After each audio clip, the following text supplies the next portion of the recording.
Terry, what do these three things have in common? Okay. Piazzas, gelato, and limoncello. I would say your mom, True. but I'm going to guess maybe that wonderful destination, Rome. Ciao, Bella. We're going to Rome. Woo!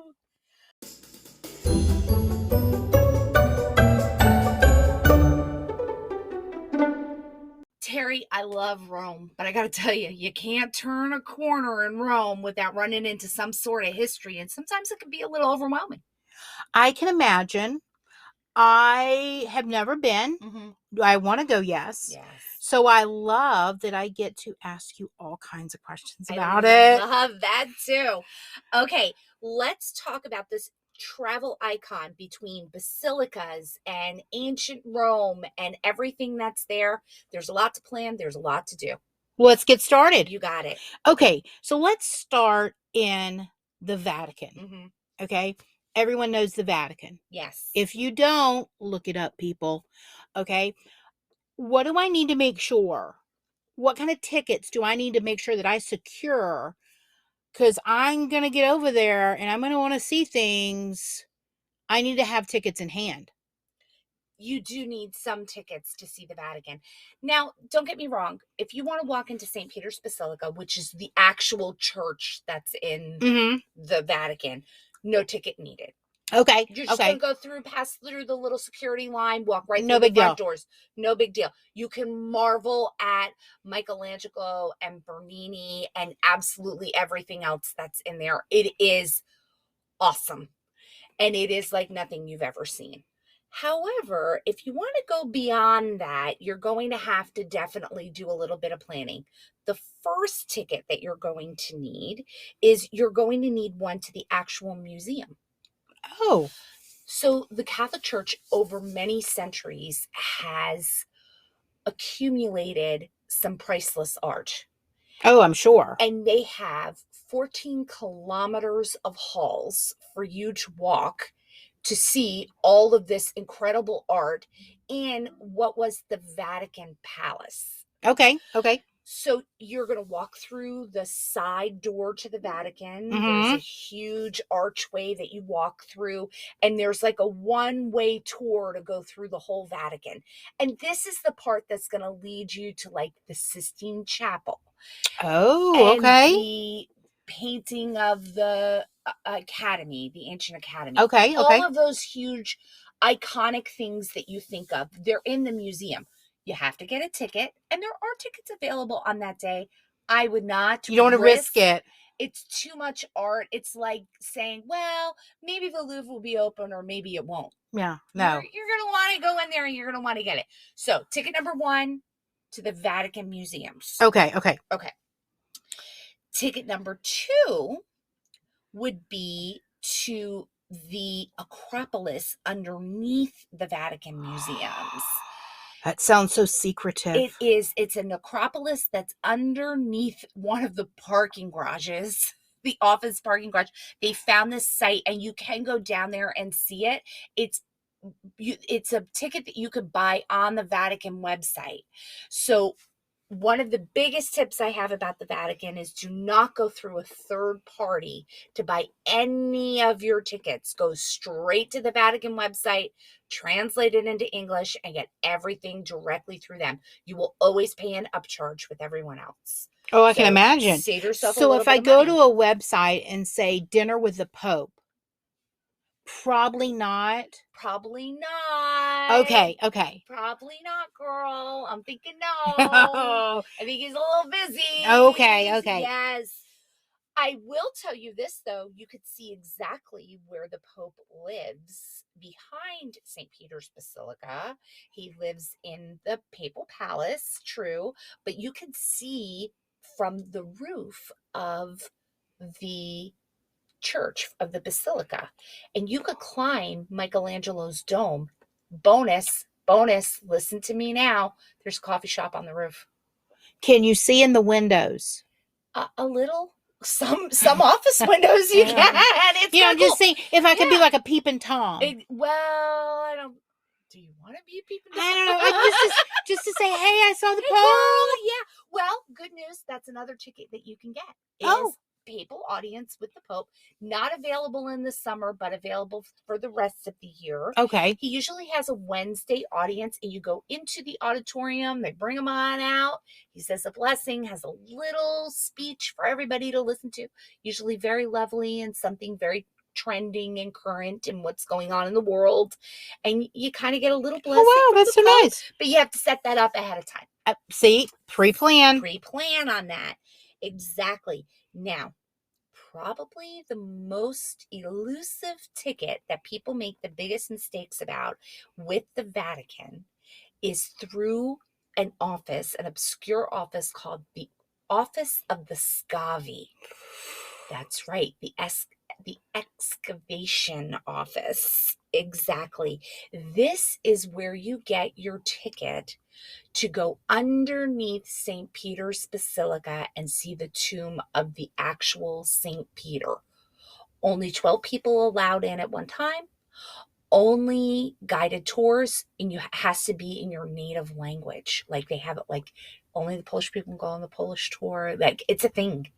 And they want you to go down there. It's very, very few tickets available each day. So you have to plan. This is the one you have to plan, in my opinion, the most. You have to request this. And I have to say, if you're looking for any of these Vatican tickets, start, if you're Catholic, at your local parish and ask your parish priest if your diocese has access to any of them. Sometimes they have them ready for parishioners. So you might as well use that resource. After that, go right to the Vatican site.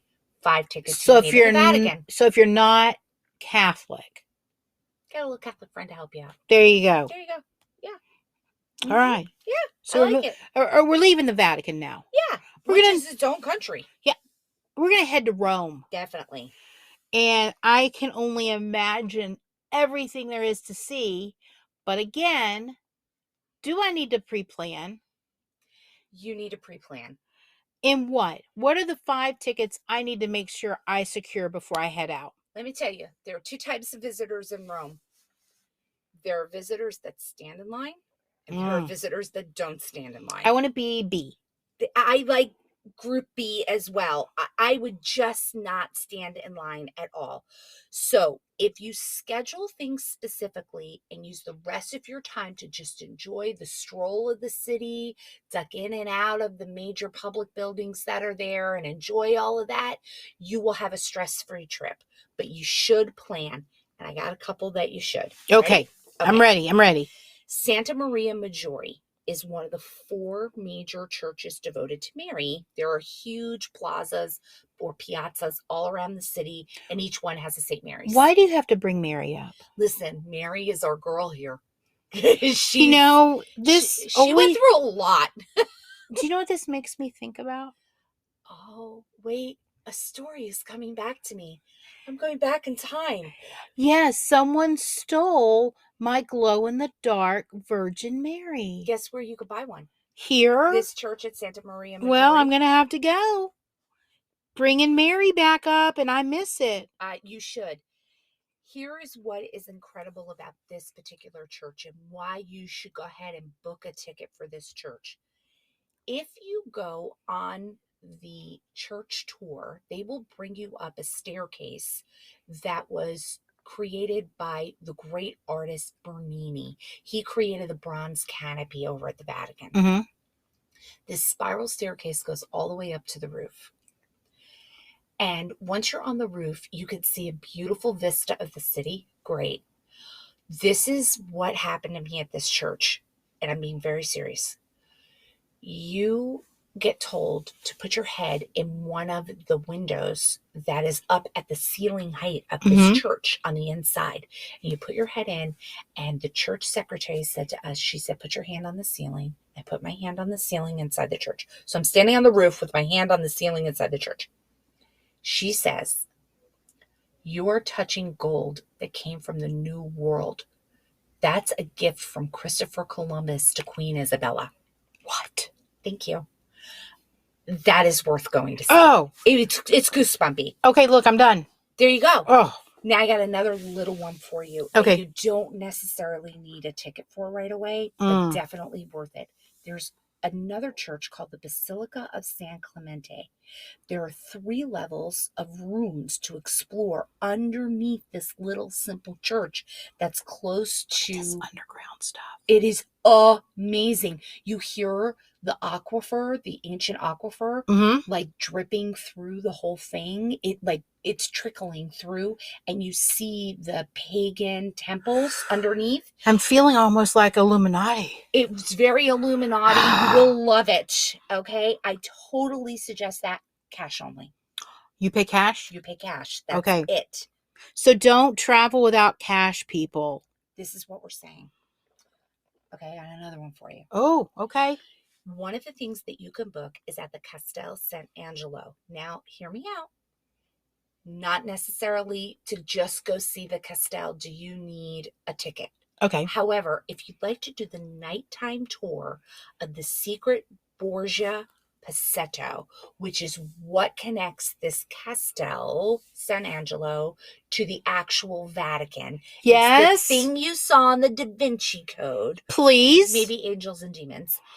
This is what it is. And you can go on a nighttime tour, and they'll take you like 3/4 of the way, almost all the way over to the Vatican, and they'll bring you back, and they'll tell you the whole story of these crazy Borgias that kind of ruled the roost for a while. It's amazing. Totally worth it.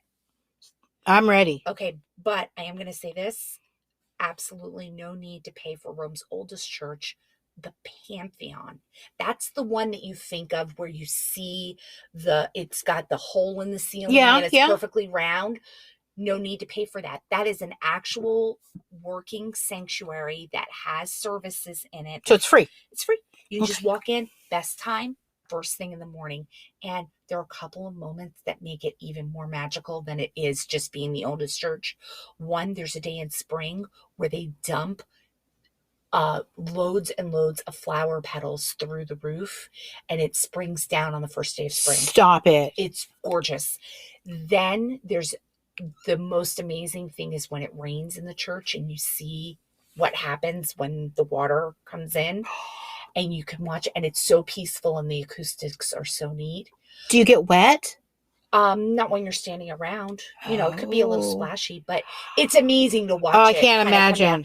And the third time, every once in a blue moon, it snows in Rome, and you see that quiet snow coming in. Oh, that's beautiful. Yeah, it's really beautiful. Okay. Let's do a few more. The Borghese Gallery. You have to have a time. Even before the whole COVID-19 timed entry thing, this museum was doing it. The Borghese Gallery is over on the eastern part of town, I believe, and it's inside one of the beautiful parks in Rome. It's kind of like Rome Central Park. This is where you're going to see some of those really incredibly famous statues, like the Rape of Persephone is one of them. Okay. And you need a timed entry to go in there.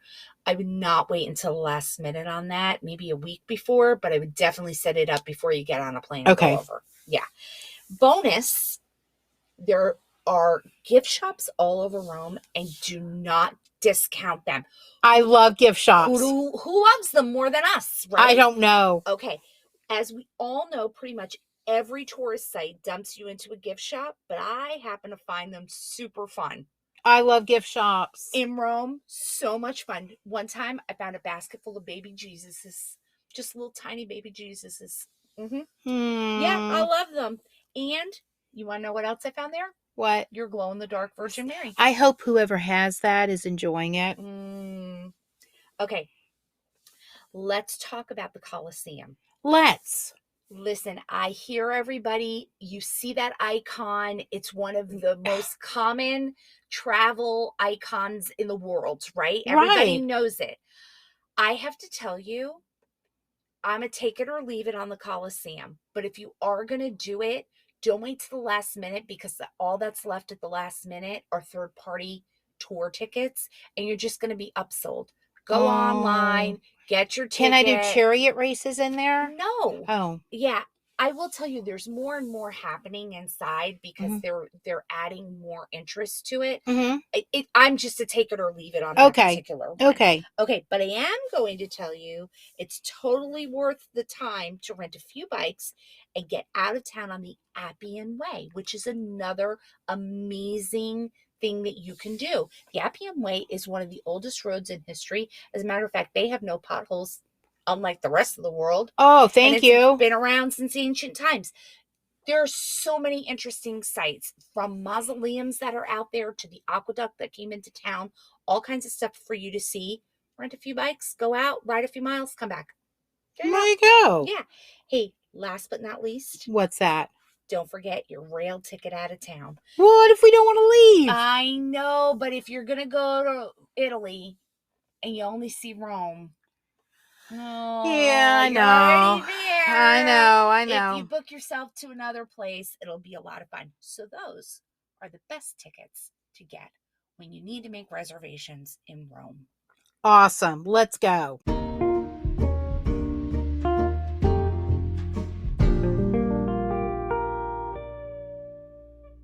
You're listening to Babshi and Yaya Travel the World, and we hope that you are enjoying today's conversation. We invite you to become part of our travel community, so head on over to babshiandyaya.com. That's BABCIA and YIA. And subscribe to our blog so that you can be kept in the loop as we talk about destinations and how to make travel a priority in your daily life. Whether you are travel dreaming or you've got boarding passes in your hand, we've got resources, plans, and plenty of inspiration to get you ready for whatever adventure awaits. You can find us on all the social media at Babshi and Yaya, and we hope that we see you there.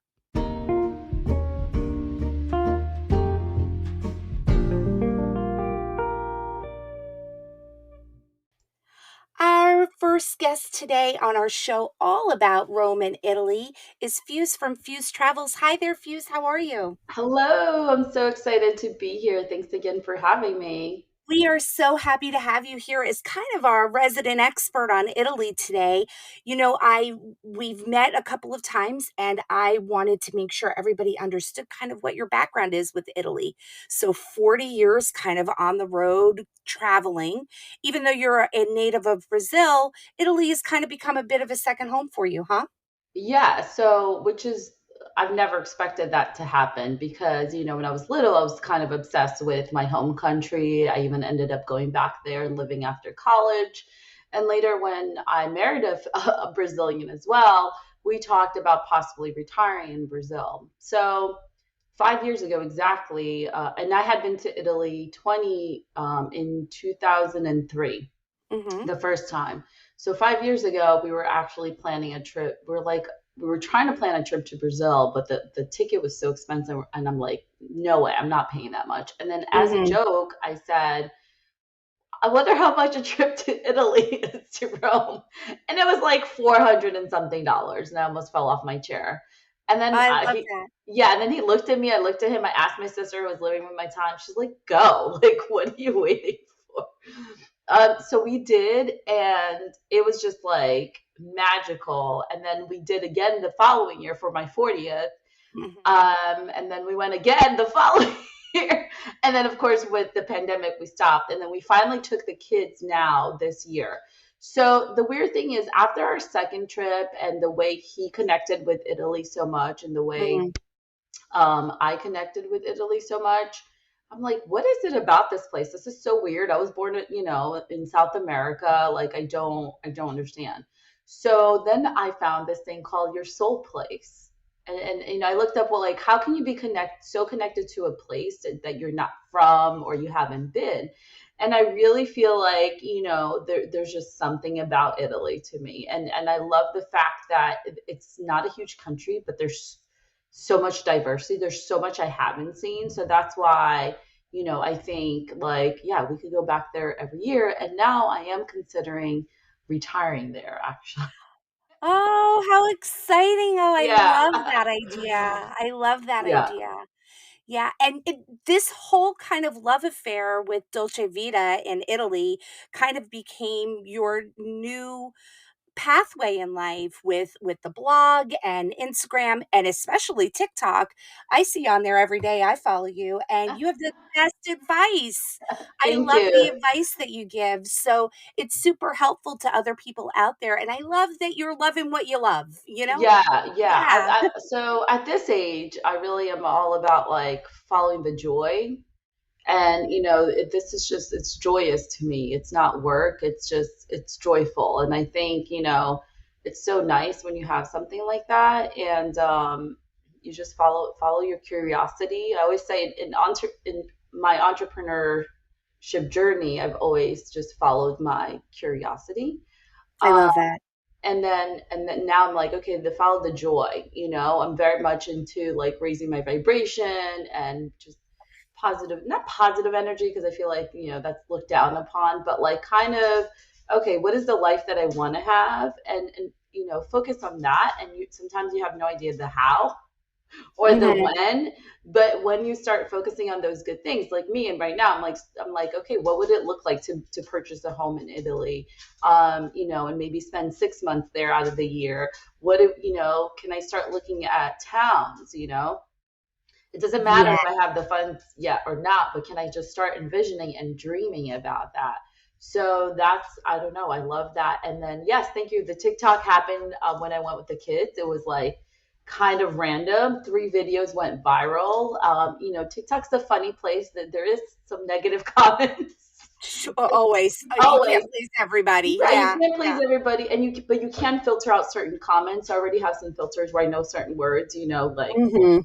I really don't usually curse in my videos, and not that it won't happen, but it's usually like, so there's certain words that I know that it's like immediately no, right? Don't show those comments or questions. But the best thing in TikTok that I love is the interaction with the people wanting to travel, and Yes. that they ask questions and then you can answer, and then and sometimes my answers are not the best, just because I was on the trip and I was still learning as I went along, and that happened a lot with the COVID restrictions, and understanding the rules and the laws at the time.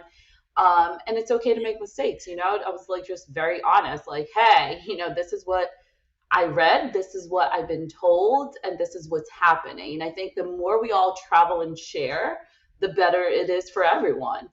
And I have to compliment you. I thought you did a great job bringing Italy back through COVID.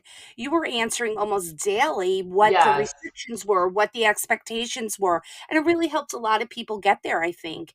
And I didn't see that for a lot of other countries. There wasn't somebody that was almost like a clearinghouse. So I thought Hmm. you used social media pretty well with that. Oh, And since we're on that, let's go ahead and talk. We're going to dig in right on yes. Italy right now. Now, what we talked about in the first part of our episode was the reservations in Rome that you need to make ahead of time. Things especially to do with the Vatican or very specific Hmm. museums, and things that, you can kind of figure that out once you get there. So we kind of covered that information, but I thought I'd ask you a couple of pieces of information that maybe people don't necessarily think to ask every single time. And we do talk with a lot of first time travelers at Pop and Yaya, Hmm. so I thought I'd ask those questions. So Hmm. here's question number one. Are you ready? Yes, let's do it. Let's do it. What city would you send the first time traveler to, and why? Okay, I love this question. Definitely Rome. Like, you Mhm. cannot go to Italy and not go to Rome. So if you've never been to Italy, you need to add, even if you break up your trip. So I do recommend doing Rome and Florence. I think those are just two great introductions to Italy. Perfect for like an 8 to 10 day trip, 10 days preferably. And it's just, there's Rome is like this place where you're like, oh my God, there's this clash of the old and the new that you just can't, it's in your Mhm. face, you can't Yes. like, you can't unsee it. And there's just so many things to do, and the food is amazing. And there's something for everyone. It's great for solo travel, for families, for couples. It can be very romantic for couples. So definitely Rome. And if you could do Rome and Florence, that would be my tip for first timers for sure. I so love that idea because I think Rome is such an anchor, right? It's an Yeah, anchor of travel, exactly. right? Right, Never right. mind just Italy. Yeah. And I love the idea of getting up to Florence because that gives you kind of like a base for your next trip. It's almost like you could use Florence as your base and then kind of explore a little bit more and kind of go there. I think that's a magical piece of Italy that a Yeah. lot of people don't recognize. Yeah. And Italy and Rome is so like kind of like city, right? Hustling. It's like it's fast. It's well, nothing Italy's fast moving compared to here. But like you see the difference when you like go to the countryside, Tuscany, and you get to Florence, and it's just smaller. It's this little charming place, and Hmm. it kind of gives you a nice break in your trip too, especially if you go for the first time to Rome and you're doing a lot of tours and a lot of walking. I think Florence is just that nice touch and just kind of like slows down your travel, which I love. I'm more of a slow traveler. That brings me actually to my next question because the pace between the United States and Italy are two different species of animals. They're not even in the same genre, right? And you do have to kind of shift your gears inside of you in order to like successfully enjoy Italy. I know when I've landed outside of Rome and I've put my feet on the ground, I've literally said in my head, Alex, slow your roll. Just calm it I down. love that. Calm it down because they may be on strike in Naples. They may have Yes. this problem. They may have that problem. And I just have to like stop my headset. What's your best advice for that? How do you slow your pace down so that you're not doing that American hurry up and look thing? Yeah, I think, when you visit Rome, let's say for the first time, there's some things you cannot not do. Like I'm not Catholic, and the Vatican Museum was one of the best experiences me and my It's husband had. fantastic. We were like blown away of how much we liked it, and we just Hmm. went, like okay, let's visit the Vatican. Like we didn't think much of it. So the Vatican Museum, the Vatican, the Colosseum. So there's some must visits for sure. But what we do, my husband and I, in travel is the first time we went, we did a lot of that. But now that we go back, there really isn't a lot of tour things that we do. So I think just planning even before you go, you have to leave room for flexibility. That's number one. Do not jam pack your day. Do not be like, in the morning we're doing this, in the afternoon we're doing this, because you're going to get exhausted, you're going to get burned out, and they are at a different pace. So one thing I also love about Italy is like you'll be sitting around and you just look up and like people are not on their phones. I know that's changing a Hmm. little bit with the youth, but compared to what you see, in the US, like an 8-year-old's walking into a restaurant with their iPad in their face. Sorry. Yes. Yes. Uh, but like, so that's so cool. So I always leave room for flexibility. I always just leave room to like, okay, what, and that's the beauty of travel. This also happened to me recently in Valencia, where Hmm. we went to dinner and it was like I want to write an article about it and hopefully it'll get feature somewhere. It was like we were meant to be there at this dinner place and everything that happened. It's like the story found us. Does that make sense? Oh, it So does. It does. yeah, so you have to leave room for those kind of like magical moments. So when we get there, I'm also very jet lagged and I try not to sleep, which is very hard for me. So I'll go out and have breakfast already, or I think we always just love like kind of picturing like what if we stayed here for a month, or what if we lived here? What would we be doing? And I think that helps me slow it down and kind of like try to get to know the neighborhood. I love seeing the old men and women like just at the Mhm. coffee shop, and walking around. I love to people watch. And of course I love the food and wine. So I am a total piazza sitter. Like, yes, put me on people a watching at the piazza. piazza is the best. It's I'm like you'll see good. all I'm sorts of good. things. Yes, yes. And I could do that in any town. Put me anywhere. There's a Yes, story. Yeah. yes. Any country, we could do that. Exactly, exactly. Okay. Now, we talked a little bit about frustrations, but I've Mhm. been to Italy a few times myself, and I have to say, I have been frustrated and I have kind of set myself straight. What do you think first time travelers would get frustrated with that maybe they haven't thought of before? Well, this is fun, and this is another ironic thing. Like, why do I love Italy so much? I do find that they're not that friendly, but not in a bad way. It's like they're just very direct. So I remember one time in Florence, this lady was so rude to me. I went to ask for a map, but like it was, I meant like, like in the map where they have like paragraphs and other advice, right? Other info. I asked if it was if there was like an English one. That's what I meant in my head. And she's like, "You're in Italy. The streets are in Italian." Like she was just very like, "What do you mean in English?" Like she thought I was asking for a map, like with the translation of the street. I don't know. So that could be a little, frustrating because they're just very direct. And you're not going to get that. The customer service might not be there. Also depends where you go. Okay, I'm talking about the bigger cities. Smaller cities, totally different. Totally Mm-hmm. different. Like we went to Saturnia, which is one of the hot springs in Tuscany, and we slept at this place called Eat and Sleep. I swear it was called Eat and Sleep, and we paid like 76 euros and included dinner. And the guy was so sweet, and he told us we should take a bottle of wine to the hot springs. So of course, there will be exceptions. So that's one. I think the other thing is the time, right? They eat a lot later. Their happy hours at 7. Sometimes they'll close for 2 hours in the afternoon. You're like, what do you mean you're closed? Like, so I think that's different as well. And then the other thing, there has been over the years just a lot more street vendors. So like in the Coliseum, I feel like that could get a little annoying where they're just kind of like in your face trying to sell you things. Um, what else? I mean, I yeah, I think the strikes is another thing. yes. So the strikes, I actually have never had an issue with the trains, but it's funny because we went in March, and as soon as I got here, it was all over TikTok, like a lot of strikes. So I'm Yeah. originally from Brazil where there are a lot of strikes too.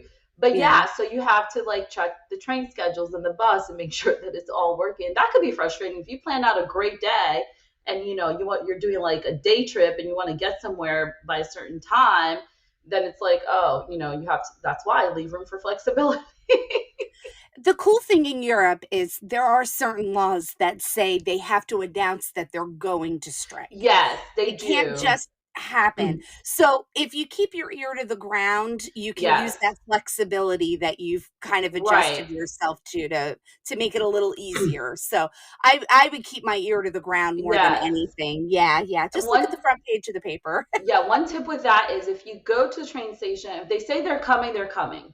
Even if it's two Mhm. hours late, they are. So Yeah. they're if they said they're coming, they're coming. If they said they're not coming, then you go do something else or find Yeah. private transportation. But luckily I haven't like ran into this issue myself, but I have seen it other Yeah. people. The only time I ran into it was, and I was unaware. I was going from Rome to Naples, and I was trying to get over to Sicily, and the boats were on strike. Everybody Oh. was on strike for the boats, so I Aw. had to spend a day in Naples and and Aw. enjoy a little. So Enjoy. yeah, yeah, you just got to kind of roll with the punches with that kind of stuff, and Yeah. it'll work itself out, right? Yeah.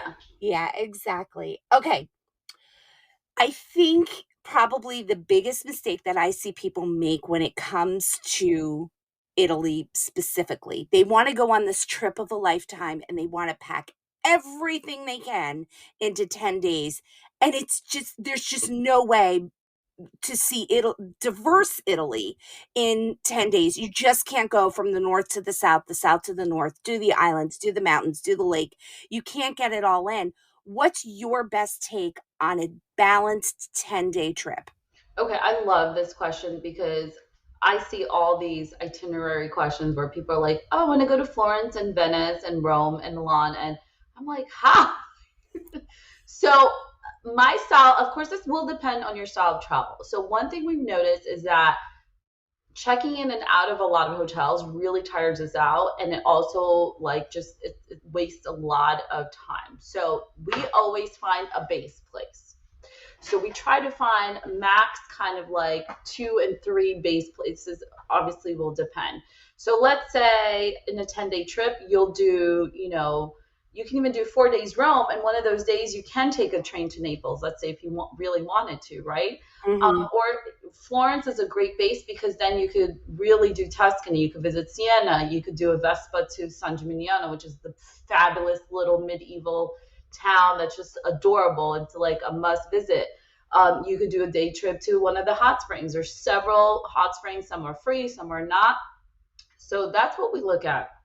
We do not want to be checking in and out every 2 nights because it's just exhausting. So find a base place. So we usually will go Rome north, Rome south, right? And usually Rome just because more of the flights are cheaper. We've tried to go to Naples, we've tried to go to Milan, and the flights have always been more. I Mhm. even gone to like other cities in Europe just to get to Italy cheaper. Not wrong. Not Not not a wrong, wrong because idea. then you get to see two countries, right?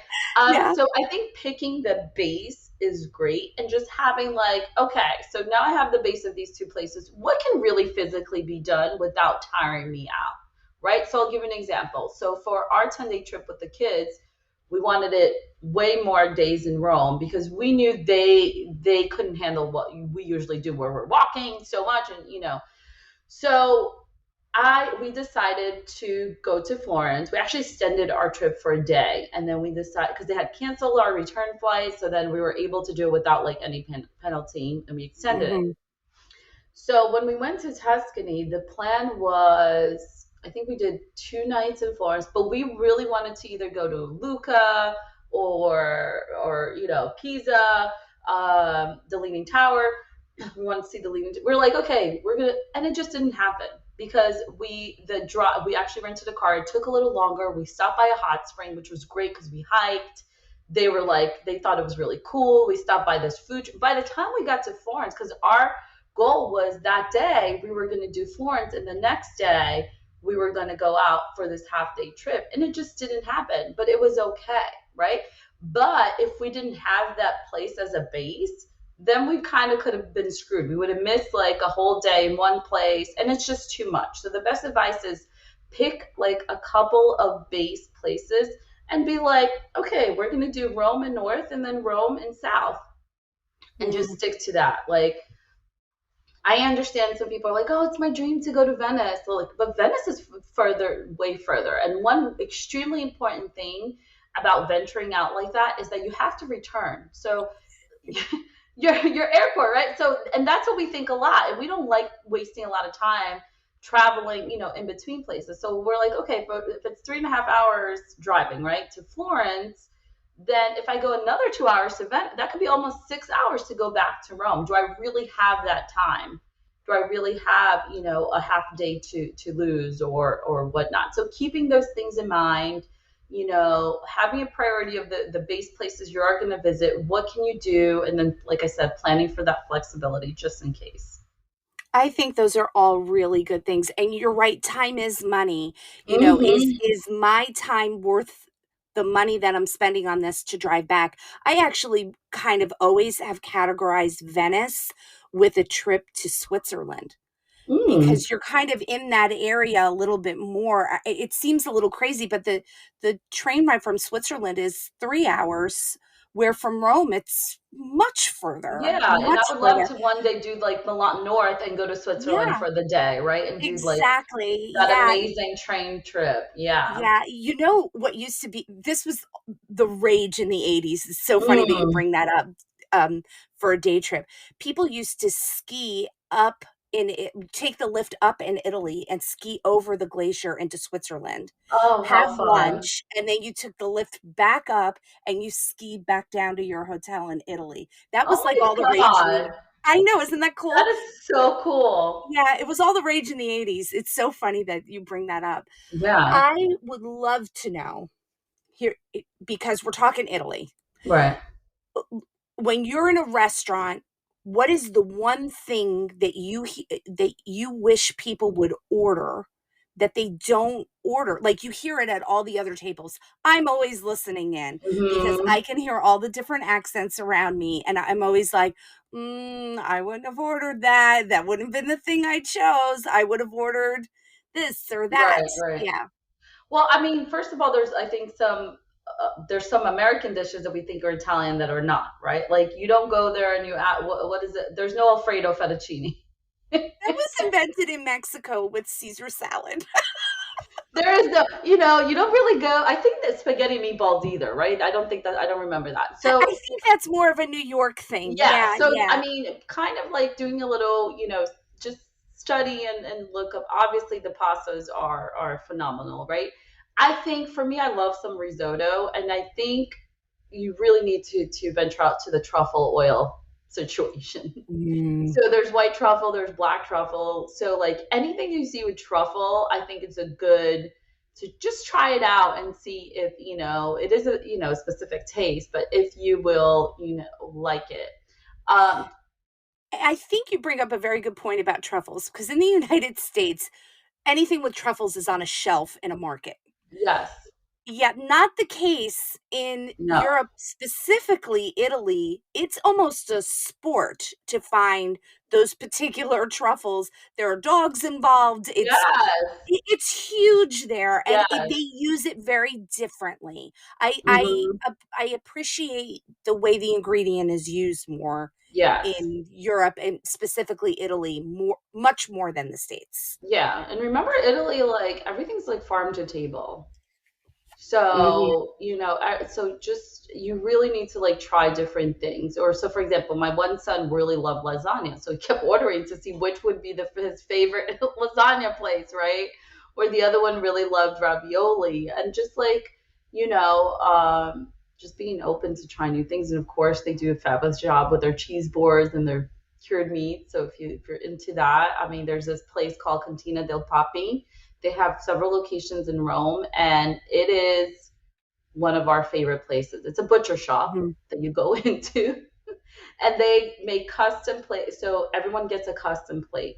They just create it right there, and you can be like, I "Oh, I don't love like it. mushrooms," and then they'll tweak it, but they make it, and it looks divine. Like you're like, "Oh my god, it's a masterpiece." And then they're not allowed to serve you alcohol, so you buy it at the counter, and then you go sit down. Oh, I love Yes, that. it's one of like, and it's in Trastevere, in Rome, which is a neighborhood that is a little bit. It's not like near all the attractions, but it's a great neighborhood for food and bar hopping, if It that's is your a thing. great home base in Rome too. Yes, I yes, love that neighborhood. Yeah. mhm, What do you say? Yeah, I love that you said farm to table because yes, to me, when in doubt, order whatever the special is because you know it's in season, you know that's what the yes. chef works with, right? So I always say order that. There's one other thing that I do specifically in Rome because the Vatican is there and I am a devout Catholic, Hmm. but that has nothing to do with why I'm doing this because if there's one thing that I know about Catholics. Catholic nuns eat cheap and they eat good. They know Yeah. all the So good. follow them. If you follow.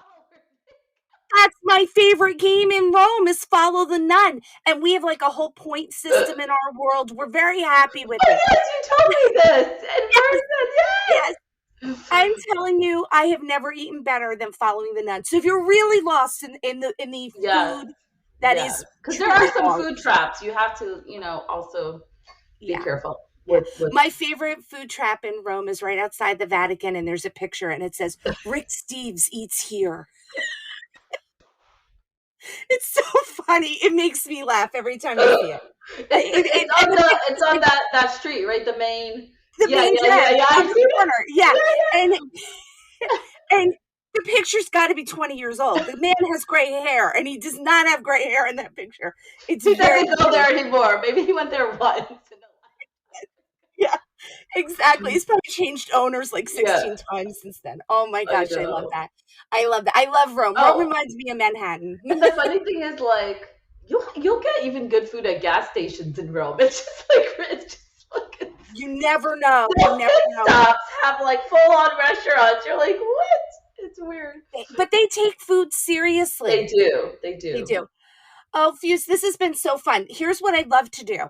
Okay. I would love to ask you 5 very quick questions, and you just Oh, okay. throw out your answer on what you think it is. Are you Okay. ready?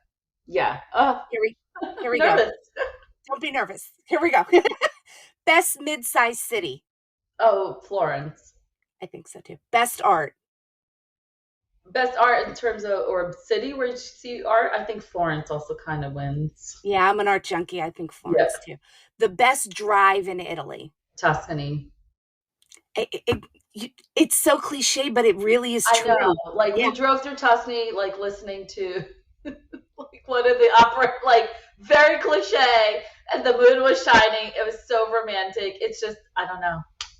It really is all the things you hope it will Because be. southern Yeah. Italy is scary, the drive there. So we had my husband kind of had a mini panic attack going to the Amalfi Coast. That's a whole other story for a whole other Oh, day. all right. We'll add that into this list. Worst drive is going to the Amalfi Coast because that's Yes, just it's a that is just like if you're afraid of heights, you cannot do that. it's like Tower of Terror times Yeah, 700. and It's like oh for my two gosh. hours almost, like depending on the traffic. You're like, are we there yet, please? I love that. Best best drink to order. Okay, I mean, I have spritz is like the thing there. I mean, it's the house wine is really the best drink to order because 85% of the time it's delicious and it's so cheap. The cheap house wine is the best thing on It the is menu. like, I've had like probably two times two bad ones, but like it's worth it. It really I have I've never been steered wrong with good house. Just bring me the house wine, and they Yeah, bring it. house. They put it Yeah, on the table. yeah. One time, Fabulous. this lady, this restaurant closed, unfortunately. But she was like, wine, red. And then she like, I thought it was a glass. She just brings the bottle, just slaps it down. She Yeah, was kind yeah. Carafe is an Italian word. There you go. Right. of. All right. Last one. Ready? Mhm. Favorite Italian word. Well, it's a phrase, the dolce far niente, the sweetness Mm. of doing nothing. And I think that's what's appealing, and that's why I'm thinking about retiring to Italy, just because they just know how to be, right? And I think in Europe you have that feel, right? They just know how to appreciate family and friends and just kind of like be with each other, right? And like, there was this meme going around on Facebook about, an email, right? Like, this person that works in the States received this email and it said, hi, sorry, I just had kidney surgery today and I'll get back to you later on or something, or knee Right. surgery. And then the Italian was like, hi, we're camping for the month. I'll talk to you in September. And it's Fabulous. true. It is so true. So this like, and it's a beautiful phrase, dolce, which means the sweetness, far niente, do nothing. Like just the sweetness of being and being present and enjoying a place, enjoying the company, it could be the beach, could be a rooftop. I love going to rooftops, by the way. Rooftop sunset. Yeah, so that's my favorite. What's yours?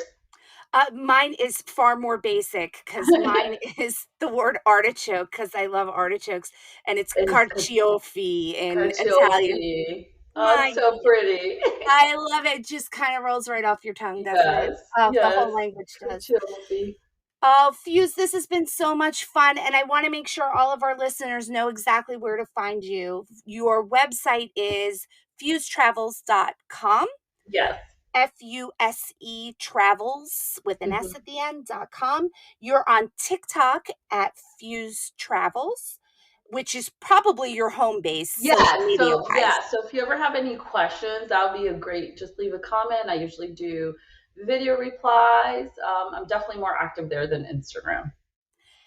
But you are on Instagram, you've got Mhm. the blog going on, and your next appearance will be at T-Bex in Lafayette this Yes. coming September, yes? Yeah, so I actually been officially hired to photo. I'm also a professional photographer, and so I've been officially hired to photograph the T-Bex Lafayette, Louisiana, which is a travel. No, you and I met at a travel conference, Yes. Women in Travel, and then T-Bex is a great, amazing conference. So they host 3 events a year, usually one in Europe, Asia, and North America. So Fabulous. yeah, I have the privilege of photographing there, and travel conferences are great networking. If you're in the industry, they're just amazing. You learn so much, and so I'll be there, and we will be visiting Monroe in Louisiana as part of the fam trip. So I'm so excited. I've never been to Louisiana, so it's gonna be great. I think you're gonna love it there. Oh yeah, It's a lot of fun down there. yeah. Yeah. Oh, Food, thank you music. so much. Thank Thank you. This you. was amazing. We loved having you here. You have great advice on Italy, and I hope everybody who's thinking about that dream trip follows Fuse over there on TikTok. Thanks so much, Fuse, for today's little chat about an incredible place. My pleasure. Thank you for having me.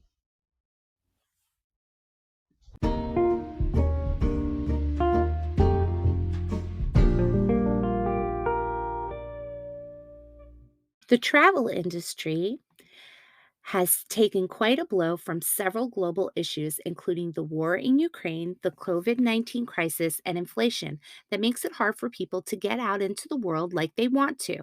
At this point, leading experts are predicting that it is going to take up to 3 years for the travel industry to bounce back to full force.